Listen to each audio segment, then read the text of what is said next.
Hey everyone, I wanted to continue our discussion of modern art and its response to modernism and take a look at a pretty peculiar direction of where modernism goes as we take a look at futurism, right?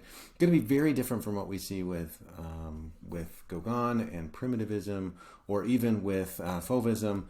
This is going to be the complete embrace of the future technology and everything, right? Futurism is an artistic movement that arose in Italy during the early 20th century that sought to remove everything old, dull, safe, feminine, that means associated with weakness, right?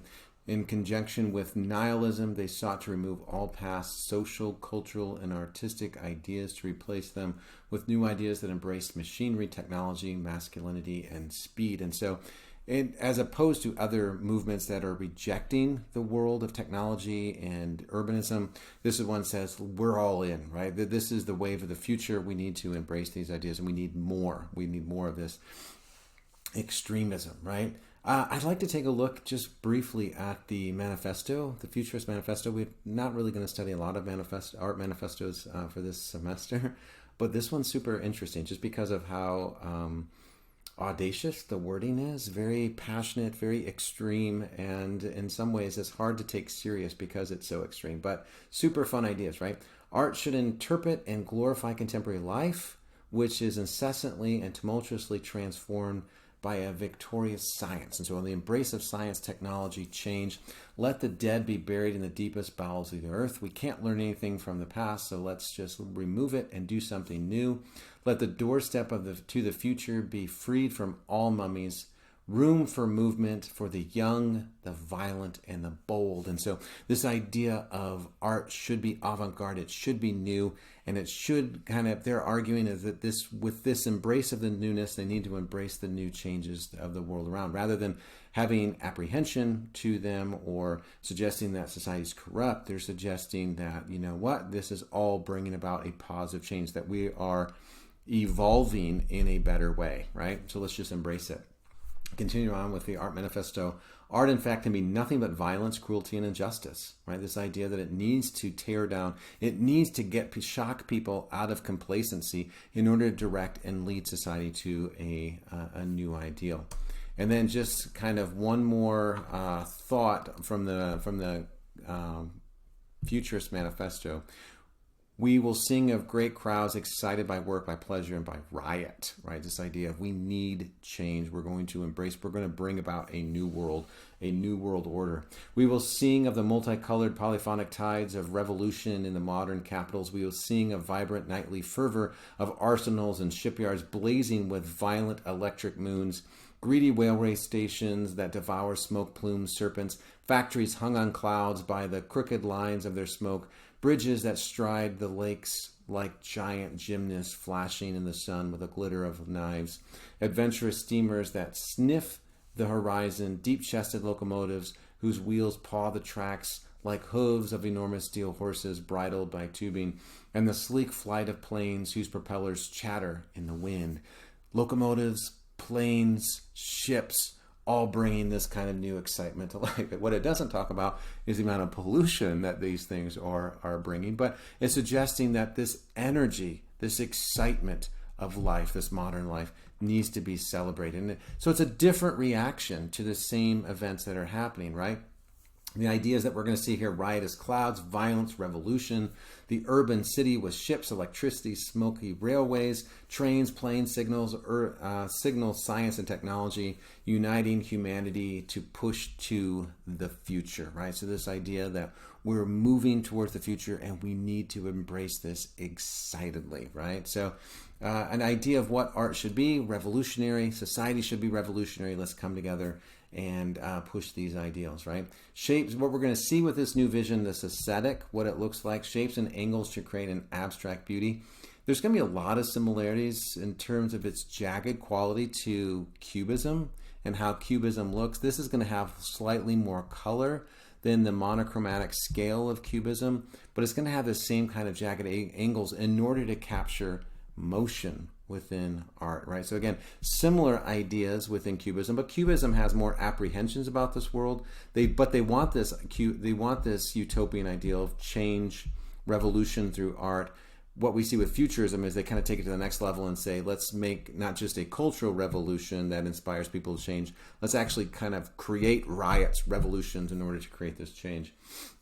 They're seeking to destroy all elements of the past, meaning, Renaissance standards, embrace new urban industrial world, and this idea of universal dynamism, which is the fourth dimension, the motion in art. But they love the values. They love danger, energy, revolt, courage, audacity, aggressive art, beauty of speed, beauty of struggle, glorifying war. Many of them did glorify war. They saw war as a cleansing agent. Ironically, as World War I broke out in 1914, many of them enlisted and saying, yes, this is bringing about this new world order that we were seeking.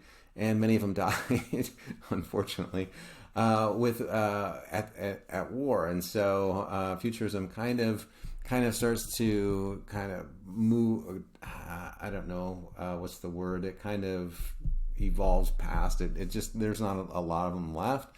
But the other thing that Futurism has is Mussolini kind of captures these ideas. He kind of is inspired by them. And so he uses a lot of futurist ideas when he's making political change. And Mussolini does not have very kind connotations today. And so a lot of people aren't studying Futurism because of its connection to fascism. And so there's not a lot of new developments, new research in Futurism because they see its connection with fascism, and it's kind of this taboo subject matter. But they also see the destruction of museums. Museums only focusing on what's in museums will only bring about the same ideas, and they want to create change. They want to create different ideas. Let's take a look at a couple of them. Giacomo Balla, his early paintings are of urban life. In 1900, Balla spent a few months in Paris, where he saw the Impressionist works and the latest developments of Neo-Impressionism.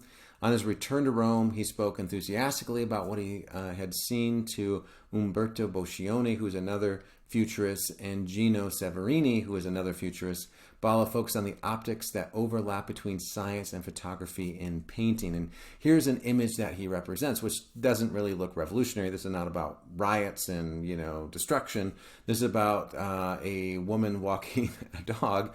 I guess it doesn't necessarily have to be a woman. I was just kind of looks like a dress, but I guess gender neutral. But the idea of motion, capturing the motion of the tail wagging, the 4 feet as they kind of scurry through the sidewalks, and then the feet of the figure walking past, and then the leash as it kind of dangles back and forth, capturing the idea of motion within their art. And they're excited by those ideas. We've seen similar ideas to this with Duchamp's Nude Descending a Staircase, right?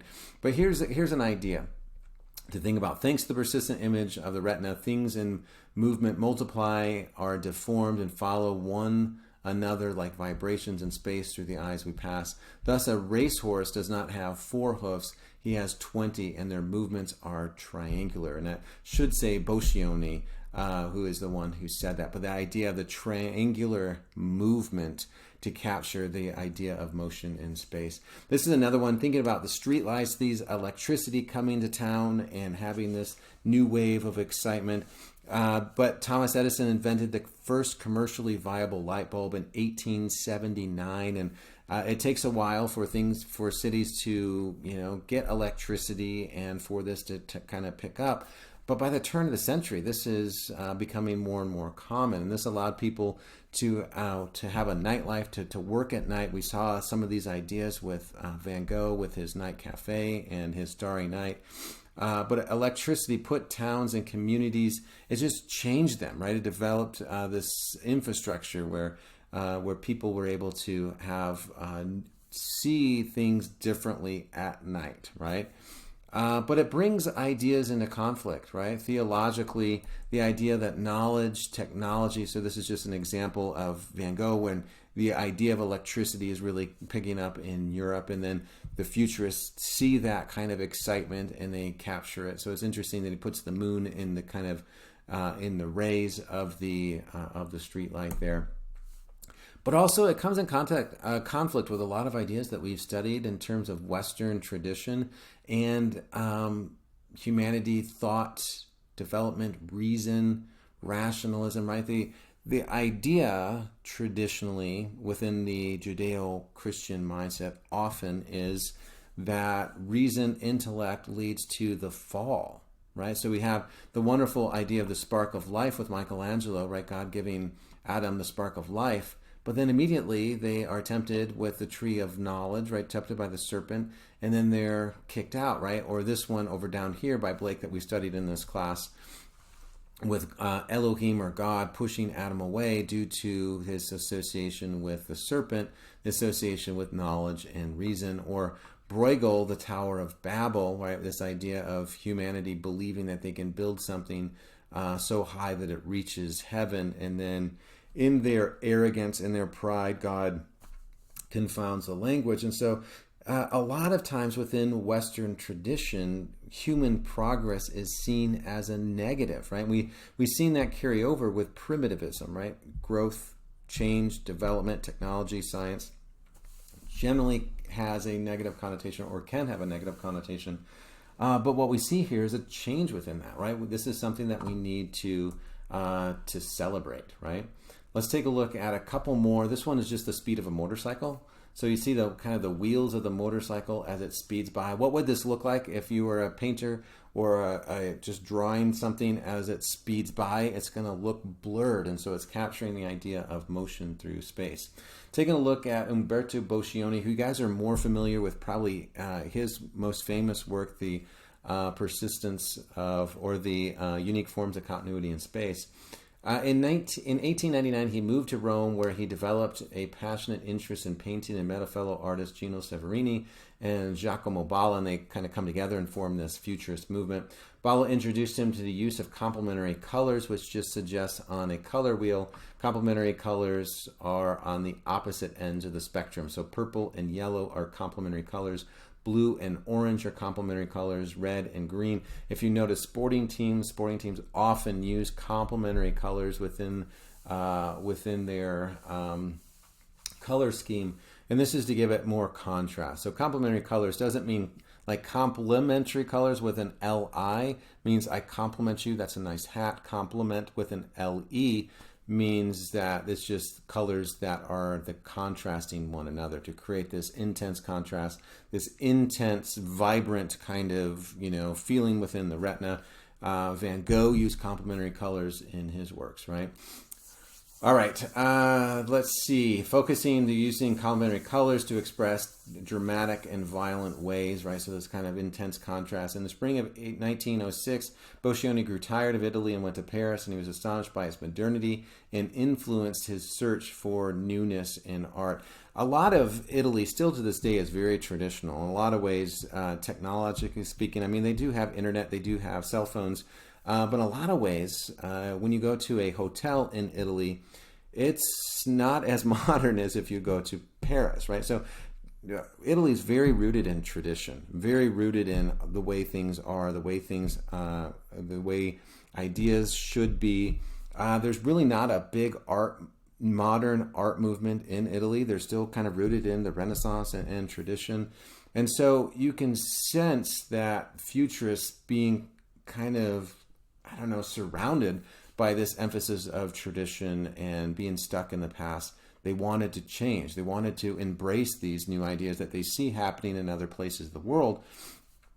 And they want to kind of bring that to Italy, which is, a little bit more stubborn in its desire to change. Let's take a look at one of his paintings. This is the Street Powers. The idea of workers, the horses, the building, right? They're all kind of working in harmony together to build a new city. And this, woman here is standing on the ledge on the balcony looking down below while all the things are coming together and uniting in this kind of movement towards a new ideal, right? So the motion, the energy of a city, but it's a movement towards abstraction, right? So the figures just kind of give us a loose sense of figures. The different colors gives us a little bit more focus on details than Cubism traditionally does. But that's in order to give us the sense of what's being represented, right? But it's the blurring of depth, the blurring of motion to capture this new emerging city. Or as we see here, right, the city rises. this idea of the horse moving towards the left, and everyone kind of pulling and harnessing, lifting the city up from a tradition and bringing about this new kind of end. And you just see all of the city that's being constructed, this new emerging urban world that's happening at the beginning of the 20th century, and everyone's working together for this common ideal. So they see excitement within this. This one is the state of mind representing the fragmented image here representing a train, and just the brief outlines. This one's more associated aesthetically with Cubism in terms of a smaller color palette, but just little subtle things remain, right? So this is as though the train is passing by. And we just see the number of the train, 6943, and then the smoke of the train as it kind of passes. And then we see the electrical lines here bringing electricity, this modernism to the world. And then this one you guys are more familiar with, probably, unique forms of continuity in space, where we see someone that's running towards the future, running towards this urban city, running towards the crowds. And so humanity, this modern representation of humanity is the motion of the future, right? And again, just to think about how we see human beings represented, seeing the forest through the trees, right? How does Boccioni capture humanity in the modern world? Who are we according to him, right? How is this different from other representations of Michelangelo's David or the Scream, Munch's The Scream, right? So how do we see the ideas of humanity differently represented here, right? It's responding to the ideas of speed and technology, and suggesting that this is the future.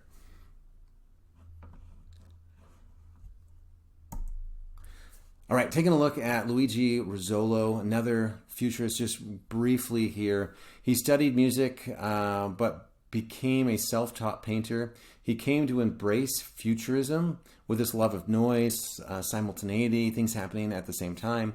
He painted an important series of canvases devoted to a central theme of movement, with titles such as Revolt and Dynamism of a Car. And so this is the idea of a car, which kind of looks like a Model T, but we can see as it kind of moves through the space, it feels like it's just pushing through the air, pushing through the atmosphere, although it's on the ground.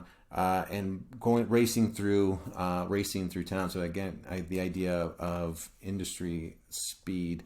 I don't know. I think the car, ironically, would have like a top speed of 20, maybe 30. They're not very fast in 1912. But the idea of motion, this kind of, they see this as the embrace of the future. Or this one, the idea of revolt, where a bunch of people, this huddled mass coming together to tear down society, to tear down this new order, or the old order, to build about this new order. And so we see this urban event that's happening in the city, and people coming together collectively to bring about a new ideal. And we see similar ideas with the development of technology.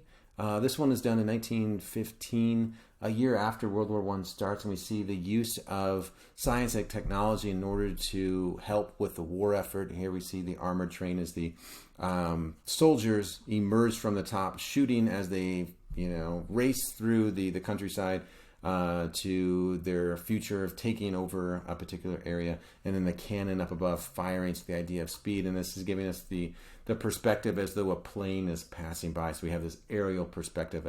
Gino Severini was an Italian painter known for his connection to Futurism. He worked with Boccioni and Balla to develop their manifestos, outlining the energy and the essence of modern life.